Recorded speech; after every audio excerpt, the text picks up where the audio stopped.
10 ఏళ్లు కేసీఆర్ గొప్పగా పరిపాలన చేసి ఉంటే ప్రజలు ప్రభుత్వాన్ని ఎందుకు మార్చారో చెప్పాలని మంత్రి జూపల్లి కృష్ణారావు ప్రశ్నించారు. ధనిక రాష్ట్రాన్ని అప్పులమయంగా మార్చిన ఘనత బీఆర్ఎస్ పాలకులకే దక్కుతుందని మంత్రి విమర్శించారు. అప్పులపై చర్చ కోసం తెలంగాణ భవన్కు వస్తానన్న మంత్రి తాను చెప్పే లెక్కలు తప్పు అని నిరూపిస్తే మంత్రి పదవికి రాజీనామా సిద్ధమని సవాల్ విసిరారు. ప్రాజెక్టుల పేరుతో తీసుకున్న అప్పులు ఎవరు కడతారని మంత్రి జూపల్లి కృష్ణారావు నిలదీశారు.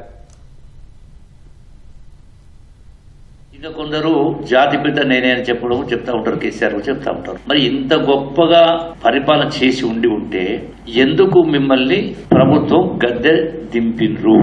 మేము చేసిన 3,50,000 కోట్లు అన్నాడు. రాష్ట్ర శాసనసభలో నిండు సభలో లెక్కలతో సహా రుజువు చేయడం చెప్పడం జరిగింది. చిన్న మెదడుకు చిల్లుబడ్డదా జూపల్లికి, కేసీఆర్ కు బీఆర్ఎస్ నాయకులకు చిన్న మెదడు పెద్ద మెదడు మొత్తం చిల్లులు పడే తెలంగాణ ఖజానాకు చిల్లు పొడిచింది. ఈ అంకెల గాడి చేస్తూ మాట్లాడుతూ ప్రాజెక్టుల పేరు మీద తీసుకున్నటువంటి 2 లక్షల కోట్లు అప్పు ఎవరు కడతారు అంటే ఒక్కొక్క కుటుంబం నుంచి మీరు ఎన్ని లక్షలు వసూలు చేస్తారు? మళ్ళీ మీరు ఇంత పచ్చి అబద్ధాలు మాట్లాడుతూ మళ్ళీ మేము సవాలు తిరుగుతున్నాం. రాహుల్ గాంధీ వస్తాడా, ముఖ్యమంత్రి వస్తాడు మాట్లాడుతున్నారు. బీఆర్ఎస్ పార్టీ అవసరమే నేను వస్తా, నేను చెప్పింది అబద్ధమైతే నేను పొద్దున్నే రేపు స్పీకర్ కు రాజీనామా ఇస్తా. ఈ అప్పు గురించి చెప్పగలుగుతాయి. ఒకటి చాలదా? మర్చుకోకటి. అన్నం ఉడికిందా లేదని చూడాలంటే ఒక మెతుకు పట్టుకొని చూస్తే చాలు.